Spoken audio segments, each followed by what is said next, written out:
शाह सदरुद्दीन से bureau chief Fayaz Ahmed मुंदरानी की report के मुताबिक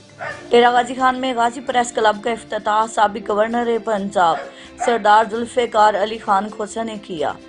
डेरा गाजी खान में गाजी प्रेस क्लब का इफ्तिताह साबिक गवर्नर पंजाब सरदार जुल्फ़िकार अली खान खोसा ने किया। इस मौके पर हाजी खुदा बख्श खोसा, अता मोहम्मद खोसा, मोहम्मद जमील खान सुमरू, मजर खान चांडिया, शाह सदरुद्दीन से